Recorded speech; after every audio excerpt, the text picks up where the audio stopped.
Ladies and gentlemen, welcome back to another commentary video on why Australia's miracle economy is failing.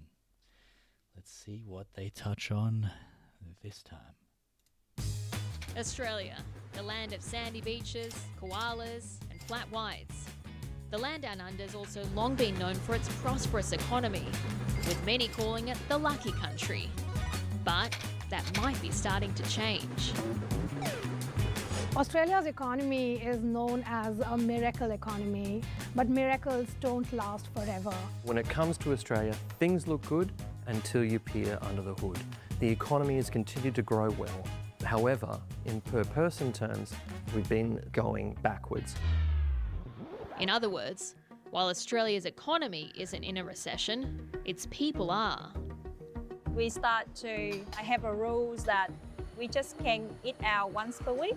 We really watch what we spend and we have a budget for everything. So how did Australia's economy get here? And is the country running out of luck? Australia is one of those rare countries in the world which has avoided a recession since the early 1990s, if you take the pandemic period. Yep, because all you had to do was really buy a property. You could work any job. We got paid quite well in Australia, and things used to be affordable. And then the big C word hit, and they printed a ton of money, gave it out to everyone. That flew into assets. Asset prices became extremely unaffordable for anyone, unless you already own them. And as soon as they opened up the borders again, or airports, people just flooded in because they saw how good life was in Australia and how bad it got in their countries. So now they're over here and they take up all the jobs. Not that it's a bad thing. We do need labour. But they also need housing. So they just rent up rooms and no one can afford rent anymore. Unless you're some of the lucky ones, of course. Let's see what else I've got to say. Period out, and that is largely owing to its huge resources. We've had a couple of mining booms in a row. These were catalysed by China's strong growth and emergence as it continued to develop following its accession to the World Trade Organization and its entry into the global economy. Don't quote me on this, but if I'm not mistaken, Australia sells all their uranium to China so they can use it in their nuclear plants, where we could keep it for ourselves and, you know, make a nuclear plant. We've got enough space, right? We could make energy prices so much cheaper and Australia would be struggling way less instead of doing these government rebates of, here's $150 off your bill throughout the year. You guys, you know, you deserve it. And then, you know, these plants go down, there's outages, they have to recoup costs by increasing electricity bills, energy bills. Yeah, it's not looking good. Australia is the world's second largest exporter of coal and also a top producer of iron ore, natural gas and gold. Natural resources make up nearly 60% of all the country's exports. Between June 2023 and June 2024, mining alone contributed to $280 billion in export revenue. That's more than the entire GDP of New Zealand or Greece. Another big contributor for Australia's economic growth has been population. Australia has relied a lot on international migration. Over the past 20 years, migration growth in Australia has been 35%. That is much faster than any other developed world countries. Australia's always been an immigration nation. Yep, and it doesn't even make sense to rent out your whole property to one person when you could rent out individual rooms and score another $300+ a week. Yeah, it's getting tough. And they all want to live near the CBD, the beach, because what's the point of being in Australia if you're living so far out? You're in a different country, maybe you don't have transport, you want to live close to everything and the clubs. And strong population growth has been one of those things that's helped to underpin that growth story. In fact, Australia's economy's grown every single year over the past 3 decades, barring the pandemic period. The country's economy even grew during the financial crisis, unlike other major economies like the US, Canada, and the UK, which all went through a recession. But lately, Australia's been having a bad streak. Hi everyone, my name is Kim Dao. I'm 30 years old. I'm the owner at a small coffee shop. I'm from Vietnam. I first came to Australia in July 2017. Last year, we were trying to look for a one-bedroom apartment for me and my boyfriend. It took us 6 months to find one, and we keep applying, but 6 months as a small business owner competing with everyone. You're trying to run a business. You have to go to these inspections. You can't obviously keep the shop open while you're not there unless you're paying your staff extra. You're going to these inspections. You're competing with everyone while trying to run a business. While people are calling in sick, you're penny pinching, so you have ingredients for your products. All it takes is a couple customers to complain, and what do? Sorry, no refunds. No, you kind of have to. Sometimes. It's tough out there for small business owners, especially with interest rates at the moment, which, at the time of recording this, are coming down. The RBA meeting is meant to be coming up in the following day. Banks are even pricing in rate cuts, which will be great for everyone. They've been way too high for way too long, and we're about to start benefiting, and society will start having a glimmer of light come back.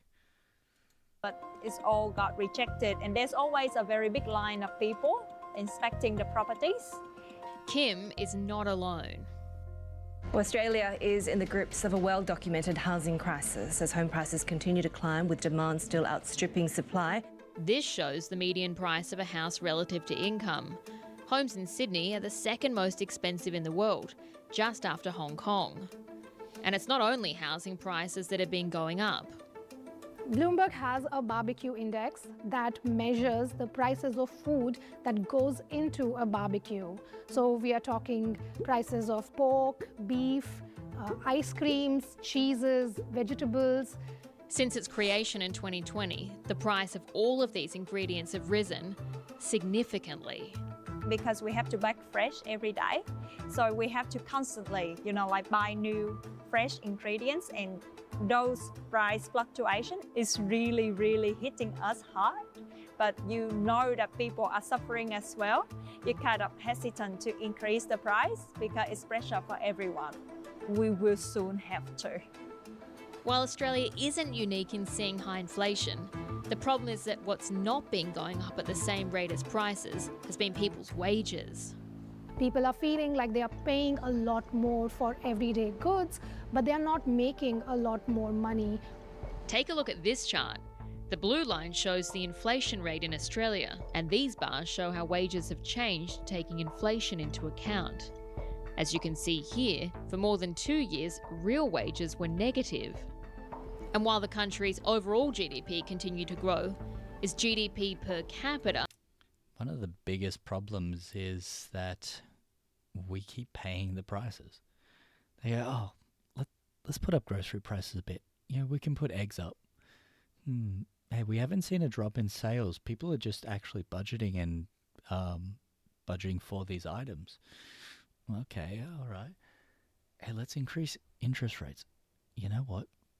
People aren't defaulting. They're just paying them. Let's keep payment up. And once they go up, it's so hard for them to come back down because they're used to the extra profit. They go, hey, why would we go back down? I can see Woolworths is adding in like a cheaper but items are coming down maybe like 20 cents or whatever. And hey, it all adds up, but come on, make a better effort. Oh well. Began to fall. In fact, per capita GDP fell for 21 consecutive months from March 2023 until December 2024.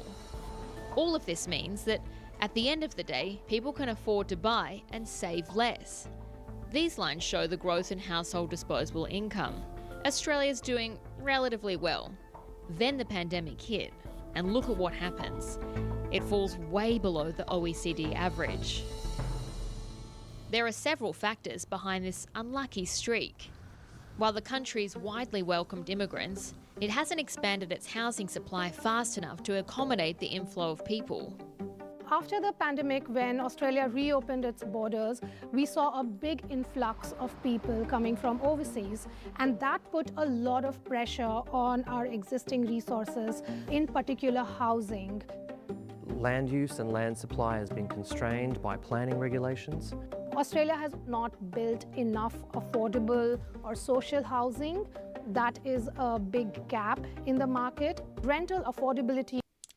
Yes, and touching on that, if anyone lives around the Southport area, you will see what they call tent city. Maybe not anymore because they've recently just got rid of them. There are a couple more popping up. But they had a whole little village, a whole economy. Obviously, they don't treat the grounds too well. They could have gone out, had bins, kept it less like an eyesore, but obviously it's tough. People are in that community for a reason: mental health, unable to afford rent. And most people who can't afford rent, who are less mentally unstable, probably just live in their car anyway and park somewhere and do it rough like that, where it's kind of a hidden homeless. They definitely don't build enough housing. Supplies go up so much, and if anyone's actually tried to build anything, I tried to have a granny flat built quite a few years ago. I was looking at about $90,000. I've tried it recently, and it was going to cost maybe $240-ish thousand to build a granny flat. I'm baffled. Supply costs of everything have gone up. And blue-collar workers, the builders, the plumbers, the tilers, they can charge whatever they want because there's so much work, there's so much demand for them. They just quote you whatever, and you'll probably end up paying it anyway. If they get 2 jobs, yeah. My advice to anyone, learn a skill, learn a trade, and you'll do very fine. You'll do absolutely fine in Australia. But it's tough for people who even want to increase their assets and build these properties because there's so much red tape and it's so difficult. And if it's difficult for me and I'm going through builders and it's difficult for them, it's tough to get ahead. It's tough to even contribute to the housing crisis or solving it. Is at its lowest since at least 2008. That is a very big proportion of anybody's income going into rents or going into mortgage payments. A good way of figuring out the health of an economy is how much people spend versus their income. Australia's household debt is over 200% of household income. That's one of the highest in the world. In comparison, the US is around half this. And then there's the issue of productivity.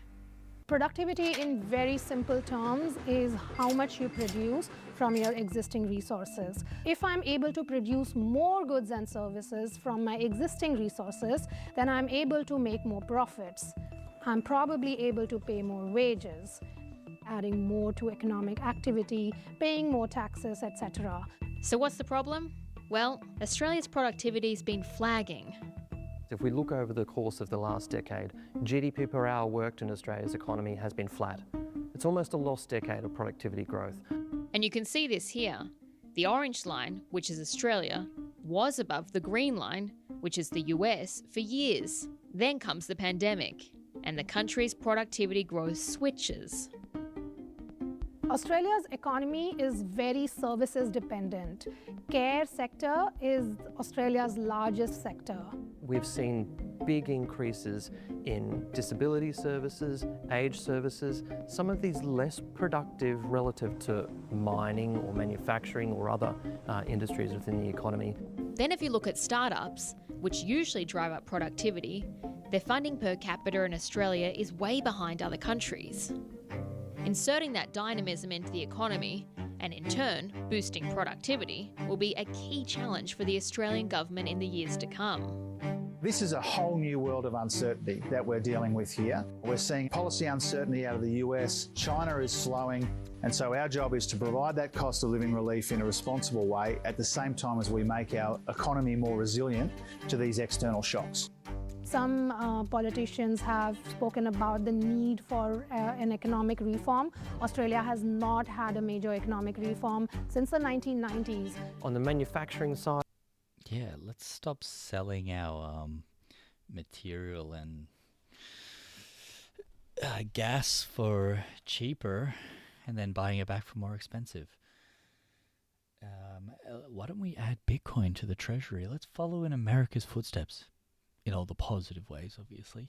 We can see what happens when an economy prints a ton of money and growth doesn't happen. We don't have the population here to have that much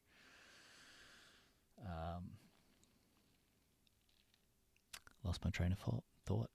Capitalism, like people creating businesses, employing people. We are not going in the right direction here.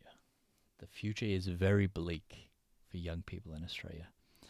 AI is going to come in, take up majority of the entry-level roles. It's just going to be a small bucket of jobs that employers are just going to be able to pick the best of the best. Just applying through Seek is no longer going to cut it. I could almost say that majority of the Seek applications are just people on Centrelink meeting their job search requirements. And they're not even legitimate. They just probably don't even want to work. Some of them genuinely do. Anxiety is so high that picking up the phone and calling the employer to get an interview is almost the only way to do it these days. Just chucking out a random Seek application is not going to cut it. Call an employer, get their email address, send a personalized email to them, and then even ask. If you don't ask, you won't get it. You have to just genuinely say, are you available now? I can pop in for an interview. Work with them. Don't try to leave it up to fate. side of the economy and the mining side of the economy, we can continue to foster innovation, encourage investment to help make sure that those industries are as competitive as possible. The government's already taken a step in this direction by introducing a plan to boost green manufacturing and high tech. However, analysts say the funding levels are comparatively small and more work needs to be done to identify potential opportunities for Australia. That is really important in this current era of trade war where countries are slapping tariffs on one another. Fixing the housing crisis will be another key challenge.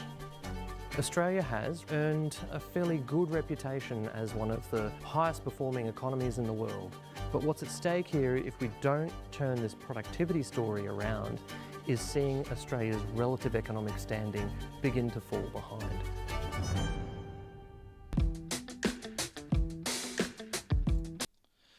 Well, lowering interest rates is definitely going to contribute to that. It's not going to harm society having more money flowing around, more money to go into coffee shops. People start buying, coffees more, eating out more. Those restaurants and cafes now have to hire people to keep up with the demand. It's going to stimulate the economy. Property prices obviously go up when interest rates go down. That's unfortunately a double-edged sword, so people can't afford housing still. But increases people's borrowing capacity. Maybe they take that loan out. Maybe they start that small business, hire more people, blah, blah, blah. The cycle continues. Hopefully you got a little bit of something out of this video. I like to touch base on this every time, but you should look at dollar cost averaging into Bitcoin because you cannot create any more of that. If you're worried about your money, things get cheaper when priced in Bitcoin. Things get more expensive when priced in money. Property prices go up in money, not necessarily that your money is more valuable. It's less valuable, and that's why property prices cost more. because it flows into assets. But thank you for listening to me ramble. I'm going to make a few more of these videos. I'm going to keep making them, keep getting more confident, and I want to hear whatever you have to say below. Till next time, peace.